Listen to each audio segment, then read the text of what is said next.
Fala pessoal, meu nome é Michael Oliveira e bem-vindos a mais um vídeo aqui do canal. E hoje eu quero mostrar pra vocês um efeito chamado ProMist. Pra quem não sabe o que é efeito ProMist, ProMist ele é um filtro que a gente coloca na frente da lente pra gerar esse efeito aqui na imagem. Então um efeito de espalhamento das altas luzes, das altas e das altas médias, tá? Então é bem provável que um pouco da pele fique com a luz mais espalhada, mais suavizada e etc. Aqui eu tenho um exemplo bem legal de com e sem, né?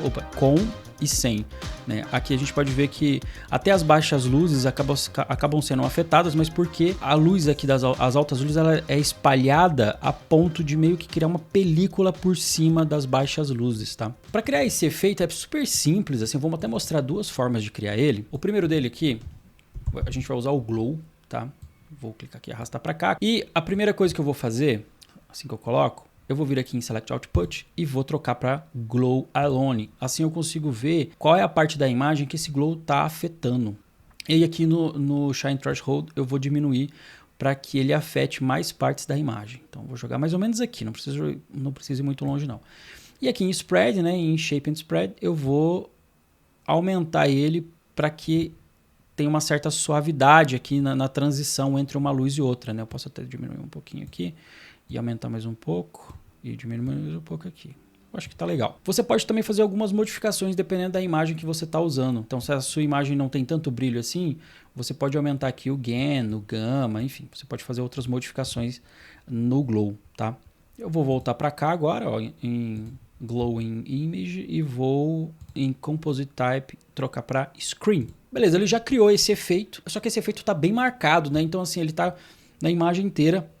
O que a gente vai fazer depois disso é regular a quantidade de efeito que a gente quer usando o Blend. Então eu vou diminuindo, ó lá. E aí, ó, se eu apertar o Ctrl D, ele vai, ó, antes e depois. Antes e depois. Olha como criou até um certo charme, sabe assim? Deu uma suavizada na imagem, deu uma leveza. Achei super legal. Eu vou apertar Command, no meu caso é Command, mas se você usar o Windows vai ser Ctrl Y para criar uma versão nova, né, que criou uma versão nova, botão direito, vou resetar tudo. Eu vou mostrar, na verdade, a segunda forma de fazer, tá? Vou apertar o Option ou Alt, né, e L, e ele vai criar uma layer aqui. Lembrando que a layer funciona da seguinte forma, isso aqui está embaixo, isso aqui está em cima. É de cima para baixo, diferente do Photoshop que é de baixo para cima. Mas beleza, meio que não importa onde eu coloco aqui, o efeito vai funcionar, tá? Então eu vou jogar aqui um Gaussian Blur e jogar aqui em cima. E eu posso subir um pouco. Talvez assim tá legal. Vou clicar com o botão direito em cima dessa intersecção aqui. Composite Mode e Screen. Ó, já deu efeito. Tá super marcado esse efeito, né? E o que a gente vai fazer agora é vir aqui no nosso Custom Curve. Deixa eu maximizar ele. Clicar nesses três botões. Eu vou ligar esse aqui, ó. Editable Spline, tá? Para que eu consiga fazer alterações em formato Bezier. Vou diminuir o highlight e bem aqui nas baixas eu vou fazer isso aqui, ó. Vou jogar isso aqui para baixo. Tá? Eu posso até criar um outro ponto aqui para me ajudar no ajuste. Por que eu vou fazer isso? Porque essa parte mais escura eu não quero que ela fique com tanto efeito. Eu quero que seja mais nas altas luzes e um pouco aqui, ó, nessa entrada de luz, até um pouquinho no rosto. Então aqui eu posso aumentar ou diminuir. Eu vou deixar eu dar um zoom aqui. Eu vou só suavizar um pouco a pele. Eu gosto muito dessa técnica, diga-se de passagem, porque eu tenho um controle um pouco maior sobre as partes, né, as zonas da minha imagem, né? Então eu consigo mexer nas altas luzes separadas das baixas, das médias. Deixa eu diminuir um pouco aqui, apertar o Z para ver tudo. Aqui, deixa eu voltar para cá.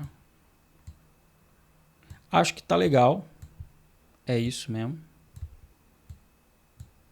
Ó, o antes e o depois. Deu um charme. Eu gostei mais desse efeito, para ser bem sincero, do que do Glow. Mas são as duas formas de fazer. Você pode também pintar um pouco esses glows, né? Você pode clicar aqui, ó, e deixar ele azulado, se você quiser, deixar ele mais amarelado. Aí você escolhe, você vê qual a cor que fica adequada para o glow, né? É claro que assim, se você quer deixar o mais natural possível, é interessante que você não mexa muito aqui nesse offset. Mas aí é questão de criatividade, né? Se você quer colocar um pouquinho de cor, não tem problema nenhum. Duvido muito que o diretor vai reclamar. É isso, eu espero que você tenha gostado.